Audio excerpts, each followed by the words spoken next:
Geometry होता क्या है, इसके डायरेक्शन कोसाइंस क्या होते हैं, इसके डायरेक्शन रेशियोज क्या होते हैं, कैसे क्वेश्चन को समझा जाता है और क्वेश्चन को सॉल्व कैसे किया जाता है।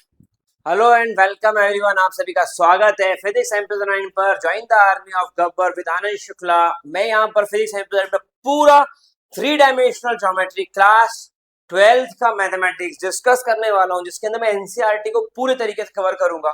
इंडिविजुअल एक्सरसाइजेस पर भी मेरे वीडियो हैं और आप चाहें तो मेरा वन शॉट भी दे सकते हैं 3 डायमेंशनल ज्योमेट्री पर। जितना है बेहतर से बेहतर कंटेंट डिलीवर करने की हम यहाँ पर कोशिश कर रहे हैं ताकि आपको मिल सके proper results outcome. I think audio और वीडियो क्लियर होगा बिल्कुल और समझ में आ रहा होगा। शुरू करते हैं। अगर अभी तक आपने सब्सक्राइब करके बेल आइकन क्लिक करा नहीं करा है तो कर दें, क्योंकि यहाँ पर हर एक कॉन्सेप्ट को मैं डिटेल में डेप्थ में क्लियर करने वाला हूँ कि 3 डायमेंशनल ज्योमेट्री होता क्या है, इसके डायरेक्शन कोसाइंस क्या होते हैं, इसके डायरेक्शन रेशियोज क्या होते हैं, कैसे क्वेश्चन को समझा जाता है और क्वेश्चन को सॉल्व कैसे किया जाता है। ये सारी बातें मैं यहाँ पर डिस्कस करूंगा। सबसे पहले आप यहाँ पर बात समझे तो जब मैं बात करता हूँ 3 डायमेंशनल ज्योमेट्री पर, बहुत ध्यान समझिएगा, ये स्टार्टिंग ही इसकी इंपॉर्टेंट है, ये स्टार्टिंग ही इसकी इंपॉर्टेंट है। तो यहां पर ये एक्स एक्सिस, ये वाई एक्सिस और ये जेड एक्सिस, ये 3 एक्सिस पर पूरा खेल चलता है। ठीक है, मैंने यहां पर एक पॉइंट लोकेट किया, ठीक है, और एक लाइन ड्रॉ करी। बहुत अच्छी बात। अब जब मैं इसके एंगल को यहां पर रिकॉग्नाइज करता हूं कि इसके एंगल्स क्या क्या बन रहे हैं, तो ध्यान सुनना, ये लाइन एक्स एक्सिस से जो एंगल बना रही है वो है अल्फा, वाई एक्सिस से जो एंगल बना रही है वो है बीटा, और जेड एक्सिस के साथ ये लाइन जो एंगल बना रही है उसको कहते हैं गामा। ये फिक्स है, हाँ ये फिक्स है। अच्छा, इस पॉइंट के कोऑर्डिनेट है x1 y1 z1 और इस पॉइंट के कोऑर्डिनेट है x2 y2 z2। इस पॉइंट को B और इस पॉइंट को A से डिफाइन किया, ये पॉइंट के नाम दे दिए। ठीक है, जब मैंने यहां से यहां पर एक लाइन ड्रॉ करी और इसको ज्वाइन किया, तो यहां पर जो मेरा एंगल बन रहा है वो एंगल कितना है? That angle is 90 degree. That angle is 90 degree. अगर ये 90 डिग्री एंगल है तो ये जो इसकी लेंथ है, this length is x2 minus x1। ये लेंथ ऐसी कितनी है? x2 minus x1। और यहां पर जो इसकी हाइट है, ये हाइट कितनी है इसकी? That height is y2 minus y1। बिल्कुल सही। थर्ड एक्सिस पर जाऊंगा तो मिल जाएगा z2 माइनस z1। बहुत अच्छा। तो लाइन किस लेंथ से इंक्लाइंड है, लाइन किस एंगल से इंक्लाइंड है with the horizontal X axis या Y axis with the Z axis, जो भी, वही कहलाता है उसका डायरेक्शन रेशियो। वायरल है, हैशटैग इंपॉर्टेंट है, वही कहलाता है उसका डायरेक्शन रेशियो। अगर तुमने मेरी बात मानी तो तुमको सब कुछ समझ में आएगा। Join the army of Gabbar with subscribing my YouTube channel physics and her topic को मैं प्रॉपर डिस्कस कर रहा हूं ताकि आप बेस्ट रिजल्ट आउटकम निकाल पाओ, बेस्ट रिजल्ट आउटकम निकाल पाओ। आ जाओ। अगर मैं बोलता हूं कॉस अल्फा, तो फॉर्मूला होता है बी अपॉन एच। बेस कितना है और हाइपोटेन्यूज कितनी है, तो मैंने इसको आर बोला, तो यहां पर आ गया एक्स अपॉन आर। अगर मैं वाई एक्सिस से निकालूं कॉस बीटा, अगर मैं जेड एक्सिस से एंगल इंक्लिनेशन निकालूं कॉस गामा, कॉस बीटा की बात करूं Y upon R, cos gamma की बात करूं जेड अपॉन आर। तो यहां पर 3 चीजें हैं, cos alpha, cos beta, cos gamma. Cos alpha X upon R, cos beta Y upon R, cos gamma Z upon R. ये तीनों बातें आई थिंक क्लियर होंगी, कोई दिक्कत नहीं इसके अंदर। चलिए, अगर ऐसा कुछ होता है तो इसको लिखते क्या है? इसको कॉस अल्फा लिखेंगे, बहुत भारी पड़ेगा, वजनदार हो गया वर्ड। कॉस अल्फा मत लिखो, फिर क्या लिखे सर? इसको लिखो एल, इसको लिखो एम, इसको लिखो एन। एल क्या होगा? बोले कॉस अल्फा। एम क्या है? Cos beta. Direction cosine of line A B किससे डिनोट होता है? L M. डायरेक्शन कोसाइन निकालना आ गया, मतलब कॉस अल्फा, कॉस बीटा और कॉस गामा निकालना आ गया। आई थिंक यहां तक की बात मेरी क्लियर समझ में आ रही होगी। ठीक है, आगे बढ़ूं, बहुत ध्यान समझना मेरी बात को। जब तुम कॉन्सेप्ट को पकड़ के चलते हो, जब तुम पैटर्न को पकड़ के चलते हो, जब तुम ये समझ के चलते हो कि पढ़ना कैसे है, 3 डायमेंशनल ज्योमेट्री में आता क्या है, उसके फॉर्मूले क्या है, वो फॉर्मूले डिफाइन कैसे हो रहे हैं, क्या होता है, तो तुमको 3 डायमेंशनल ज्योमेट्री पूरा का पूरा समझ में आ जाए। लेकिन अगर तुम इस चीज को छोड़ते हो और बाकी चीजों पर ध्यान देने जाते हो कि क्वेश्चन कर लेते, ये कर लेते, पीवाईक्यू लगा लेते एग्जाम में, तो पीवाईक्यू से आएंगे तो तुमको बनने वाला नहीं है एग्जाम का क्वेश्चन। इसलिए बहुत सटीक तरीके से ध्यान से समझो तो अच्छा रहेगा। चलिए बात करते हैं। तो यहां पर यह आ गया डायरेक्शन कोसाइन। अब आता है डायरेक्शन रेशियो, किसका? Of line A B. इसको डिनोट करते हैं ए बी और सी से। ये कहानी है डायरेक्शन रेशियो की, ठीक है। अगर मैं डायरेक्शन रेशियो की बात करूं, ये वाला कलर देता हूं। अगर मैं डायरेक्शन रेशियो की बात करूं तो डायरेक्शन रेशियो है क्या? डायरेक्शन रेशियो का मतलब होता है लेंथ, और डायरेक्शन कोसाइन का मतलब होता है एंगल। तो अब मैं बात कर रहा हूं लेंथ की। तो जो x2 माइनस x1 है, y2 माइनस y1 है, z2 माइनस z1 है, यही डायरेक्शन रेशियो है ऑफ लाइन ए बी, जिसको डिनोट किया जाएगा ए बी और सी से, जिसको डिनोट किया जाएगा ए बी और। क्या मेरी बात समझ में 100% क्लियर है? तो डायरेक्शन रेशियो क्या है? लेंथ। डायरेक्शन कोसाइन क्या है? एंगल। मोर देन सफिशिएंट है तुम्हारे लिए इतना। अभी अपन क्वेश्चन कर सकते हैं और जो अटको क्या दिखा दूंगा, इसका स्क्रीनशॉट ले लीजिए ताकि अपन आगे बढ़ सके। स्क्रीनशॉट ले लीजिए। आते हैं फर्स्ट एक्सरसाइज पर 11.1 NCERT 12th class CBSE MP board या स्टेट बोर्ड्स, उसके लिए। If a line makes 90, 135 and 45 degree, 90 degree x axis से बनने वाला एंगल क्या होता है? अल्फा। तो आपने बोला डायरेक्शन कोसाइन, तो डायरेक्शन कोसाइन एक्स एक्सिस से बनने वाला एंगल होता है अल्फा। तो यहां आ गया कॉस अल्फा, कॉस 90, वैल्यू कितनी? दूसरा cos beta, cos 135, cos 135, cos 90 plus 45 minus sine 45 minus 1/√2। तीसरा आएगा कॉस गामा, कॉस 45, कॉस 45 कितना होता है?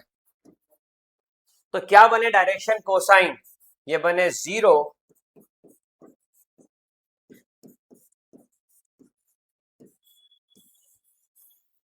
ये। कोई बहुत बड़ा चैलेंज नहीं था, सिर्फ समझने की जरूरत थी। समझ गए आंसर? नहीं समझे तो ऐसे 100 सवाल कर लो, कुछ नहीं आना है। आगे बढ़ते हैं, स्क्रीनशॉट ले लीजिए। स्क्रीनशॉट आप लेते जाइएगा, मुझे बोलना ना पड़े, ठीक है। स्क्रीनशॉट आप लेते जाइएगा, आपके लिए बेटर है और प्रॉपर रेस्पॉन्स भी मिलेगा। ये question number second, find the direction cosine equal incline. Equally incline मतलब, इक्वली इंक्लाइन का मतलब होता है अल्फा बीटा गामा, तीनों वैल्यूज क्या होंगी? इक्वल। तो डायरेक्शन कोसाइन के लिए एक फॉर्मूला है, और एक फॉर्मूला जो निकल के आता है वो फॉर्मूला क्या है? ध्यान सुनना। वो फॉर्मूला आपका होगा L square plus M square plus N square equal to 1। Hashtag important है, वायरल है बॉस, हैशटैग इंपॉर्टेंट है, वायरल है बॉस। बहुत ध्यान से कर लेना इस क्वेश्चन को, इंपॉर्टेंट है। कैसे करते हैं? ये फॉर्मूला यूज होगा तो वो क्वेश्चन बनेगा, नहीं तो बनने वाला नहीं है, ठीक है। अब उसने बोला इक्वली इंक्लाइंड है, आपने बोला L square plus M square plus N square equal to 1, बिल्कुल सही। एल क्या है? बोले cos square alpha, cos square beta, cos square gamma, और इसकी वैल्यू कितनी आ गई? बीटा को भी अल्फा लिख दू, गामा को भी, क्योंकि तीनों इक्वल एंगल है तो अल्फा भी, सॉरी अल्फा तो अल्फा है, बीटा भी अल्फा गामा भी अल्फा, ठीक है। तो यहां पर ये क्या हो गया? ये हो गया 3 cos square alpha equal to 1 cos square alpha 1/3 cos alpha plus minus 1/, ये वैल्यू किसकी आ गई? अब अगर कॉस अल्फा ये है तो कॉस बीटा भी यही होगा, कॉस गामा भी। तो डायरेक्शन कोसाइन क्या बने? डायरेक्शन कोसाइन बने plus minus plus minus plus minus. तो मेरे लाडलो जिगर के टुकड़ो, मेरे हीरेमन छल्लो, बहुत ध्यान समझना मेरी बात को कि यहाँ पर इस तरीके से आप बड़े आसानी से इनके आंसर निकाल सकते हो। एकदम हलवा लड्डू सवाल चल रहे हैं, अभी लड्डू सवाल चल रहे हैं, समझ लो आसानी से। बाद में जाकर ये क्वेश्चन का लेवल बढ़ता जाएगा, ठीक है। आते हैं अगले क्वेश्चन पे, क्वेश्चन नंबर 3। सेकेंड वाला क्वेश्चन हमने देख लिया होगा। थर्ड, इफ अ लाइन है डायरेक्शन रेशियो, ओ हो, डायरेक्शन रेशियो गिवन है, डायरेक्शन कोसाइन निकालना है, समझना बात को। डायरेक्शन रेशियो गिवन है, टेक एन एग्जांपल, ये z एक्सिस है, y एक्सिस है, x एक्सिस है, ठीक है, भावनाओं को समझो। अब मैं सिर्फ अगर दो लेता हूं आपको समझाने के लिए, तो x की वैल्यू कितनी और y की वैल्यू कितनी है, क्या आप r की वैल्यू निकाल सकते हो? हाँ सर, कैसे? Pythagoras theorem. हाँ, under root A square plus B square, बिल्कुल सही। क्या आप तीन हो तो नहीं निकाल सकते? Under root A square plus B square plus C square. तो यहां पर सबसे पहला चैलेंज आर निकालना था, जो आया अंडर रूट ऑफ -18 का स्क्वायर, 12 का स्क्वायर, और तीसरी वाली वैल्यू कितनी है? -4 का भी, 18 का स्क्वायर 324, 484 टोटल आ रहा है इसका आंसर, 484। 484 किसका स्क्वायर रूट होता है? 24 का नहीं, 26 का तो हो नहीं सकता, 22 का, 22 का, तो ये स्क्वायर रूट किसका हो गया? अब आपने फॉर्मूला क्या पढ़ा है? आपने पढ़ा है cos alpha x upon R, cos beta y upon R, cos gamma z upon R. ये a जो है वो x ही है, ये y ही है, और जो तीसरी वाली वैल्यू थी वो z ही है। तो करना क्या है? कोई बहुत बड़ा रैकेट चैलेंज नहीं है। करना क्या है? यहां देखना, x -18 और यहां पर प्लस का, और यहां पर माइनस का 4 और अपॉन में भी, ये तीन वैल्यूज यहां पर आएंगी, ये तीन वैल्यूज यहां पर आएंगी। -18 काटापिटी करी, 9 11, इधर की तरफ देखो 11, इधर की तरफ देखो, तो क्या क्या वैल्यू आ गई? -9/6/2, ये वैल्यूज आपकी इसके आंसर में आएंगी, ये वैल्यूज आपकी इसके आंसर के अंदर आएंगी। ये आपका फाइनल आंसर है, ये आपका फाइनल आंसर है। आपको डायरेक्शन रेशियो में से डायरेक्शन कोसाइन निकालना है तो कोई रॉकेट साइंस नहीं है, आपको बस आर कैलकुलेट कर लेना है। और आर क्या होगा? Under root A square plus B square plus C square. Formula क्या बना? एक्स, एक्स की जगह ए लिख दो, A upon R, B upon R, C upon R. तो आर निकालना, आर का फॉर्मूला होता है under root A square plus B square plus C square, या under root X square plus Y square plus Z square. Direction ratio से I think direction cosine निकालना भी आ गए होंगे, ठीक है। अपन आगे बढ़ते हैं, अगले क्वेश्चन पे ध्यान दीजिए। Show that the point this and this are collinear. Show करना है कि सारे पॉइंट्स कैसे हैं? कोलिनियर है। अब आप इसमें डायरेक्शन रेशियोज निकालिए, और अगर डायरेक्शन रेशियो सेम आ गए या स्केलर मल्टीपल में आ गए तो ये पॉइंट्स कैसे हो जाएंगे? This points are said to be collinear, क्योंकि एक कॉमन पॉइंट आएगा। अगर करके बताता हूं, ध्यान समझना, बहुत बारीक चीज और बड़ी आसान सी है, बहुत बारीक चीज और बड़ी आसान सी है। मैंने क्या करा, एक लाइन ड्रॉ कर दी, क्योंकि कोई भी चीज प्रूव करने के पहले हमको मानना पड़ेगा कि ये सही है, तो हम मान रहे हैं कि ये सही है। अब पहला पॉइंट क्या है, दूसरा पॉइंट क्या है, तीसरा पॉइंट क्या है, ये पॉइंट क्या है, ये पॉइंट क्या है, ये पॉइंट, ए बी और सी, ठीक है। क्या आप इसका डायरेक्शन रेशियो निकाल सकते हैं? ये तो कोई दमदार कलर नहीं मिल रहा क्या?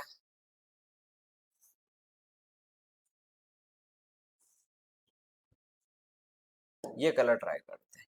इसका डायरेक्शन रेशियो निकाल सकते हो? तो direction ratios of A B, x2 - x1, -1 -2 -3। दूसरा वाला क्या है? y2 - y1, -2 -3 -5। तीसरा वाला z2 - z1, 1 -4, ठीक है, x2 - x1, y2 - y1, z2 - z1, -3 -5 और 3, ठीक है। मैंने पूरे में से माइनस हटा दिया, तो मेरा डायरेक्शन रेशियो क्या बने? इसको कहते हैं कॉमन लेके इलिमिनेट करना, कॉमन लेके इलिमिनेट करना, कॉमन लेके याद रखना। अब आता है डायरेक्शन रेशियो किसका?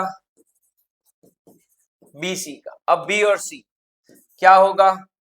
5 माइनस माइनस 1, 5 माइनस माइनस 1, 5 ये कितना बन गया 6, 8 minus minus 2, minus minus plus 8 plus 2, और 7 माइनस 1, तो ये आ गया। अब इसको 2 से डिवाइड कर दो, इसको कैसे डिवाइड करो, 2 से कर दो, तो 2 3 जा 2 5 जा 2 3 जा, तो ये वैल्यू कितनी आ गई, this value will become 353 and this value will become 353। तो अब आपके दोनों point direction ratio of A B और direction ratio of B C same है, and direction ratio of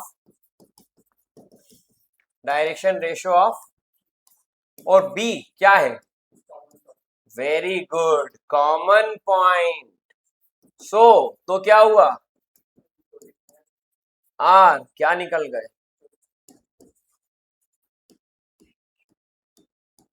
collinear. So ABC are collinear. क्या मेरी बात समझ में 100% क्लियर है? तो कैसे करना है समझ में आएगा, स्क्रीनशॉट ले लीजिए इसका, कैसे करना है समझ में आएगा। और ये बहुत इंपॉर्टेंट बात है कि आपको ये समझ में आए कि करना कैसे।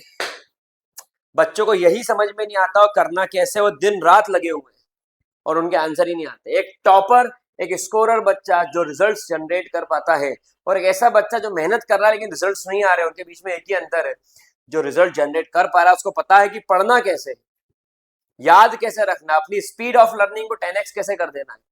और जो दूसरा बच्चा है उसको पता ही नहीं कि पढ़ना कैसे, बस वो मेहनत करे जा रहा है और इसीलिए वो अपनी स्पीड को 10x नहीं कर पा रहा है। एफर्ट्स दोनों के सेम है, लेकिन एक 2x पे पढ़ रहा है तो एक 10x पे पढ़ रहा है। चलिए अगला क्वेश्चन। अगले क्वेश्चन को पूरा सॉल्व नहीं करूंगा, एक शॉर्ट में समझाऊंगा। Direction cosine of the side of triangles, shape कौन सा दे दिया उसने, बाकी इस क्वेश्चन को आप सॉल्व करिएगा तो आपको क्लियर भी होगा कि कितना आ रहा है।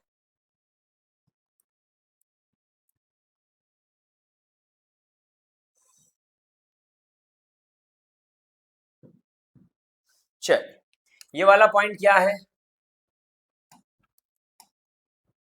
ए, ये वाला पॉइंट, ये वाला पॉइंट, ए के कोऑर्डिनेट्स, बी के कोऑर्डिनेट,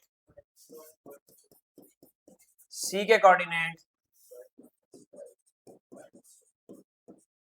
-5 माइनस, ये तीनों इसके कोऑर्डिनेट्स होंगे, ठीक है। अब आप मुझे बताएं direction cosine of A B, मैं आपको एक निकाल के दिखाया देता हूं, बाकी दो आप निकाल लेंगे, ठीक है। डायरेक्शन कोसाइन पॉइंट से कैसे वहां तक की जर्नी कवर होगी, सुनना। आपको सबसे पहले दिए हुए पॉइंट, कोऑर्डिनेट जिसको आप बोलते हो, उससे निकालो डायरेक्शन रेशियो और उससे निकालो डायरेक्शन कोसाइन। पॉइंट से डायरेक्शन रेशियो और उससे डायरेक्शन कोसाइन, ठीक है। अब सबसे पहले डायरेक्शन रेशियो कैसे निकलेगा, तो ए बी का डायरेक्शन रेशियो क्या आया, तो इसका direction ratios of A B -1 -3, x2 x1, y2 y1, 1 -5, 2 -4, minus of minus तो प्लस, तो 4 + 2, ठीक है। तो डायरेक्शन रेशियो ए बी क्या आ गया, -4 6, बिल्कुल सही। अब डायरेक्ट इससे क्या निकाल लो, आर, आर क्या आएगा, -4 का स्क्वायर, -4 का स्क्वायर और 6 का स्क्वायर, सही बात है। -4 का स्क्वायर, -4 का स्क्वायर, 6 का स्क्वायर, 16 और 16 32, 32 + 36 68, तो ये वैल्यू कितनी आ गई, 68। किसकी वैल्यू आ गई, आर की। 68 के अगर फैक्टर निकालें तो 34 2 जा 68, 17 2 जा 2√17, तो ये और क्या बन सकता है, ये और बन सकता है आर की वैल्यू 2√। यहां तक की बात तो हमको समझ में आ गई, इसमें कोई दिक्कत, बोले सर इसमें कोई दिक्कत नहीं है, ठीक है। आगे बढ़ जाऊं तो मैंने फिर क्या करा, इसके अंदर दूसरा पार्ट लिया। अब मुझे क्या निकालना, डायरेक्शन कोसाइन किसके, ए बी के। क्या फॉर्मूला होता है, बोले A/R, B/R, C/R, ये बन गए इसके पॉइंट्स। ए क्या है, -4, ए क्या है -4, आर क्या है 2√17, ध्यान देना -4 अपॉन दूसरा वाला भी ये रहे -4 अपॉन तीसरा वाला भी, बहुत ही बढ़िया बहुत ही बढ़िया। ठीक है, अब इसको काट देते हैं, 2 से ये गया 2 से ये गया 2 से ये गया, तो ये कितना कितना आएगा -2 अपॉन दूसरा वाला तीसरा वाला,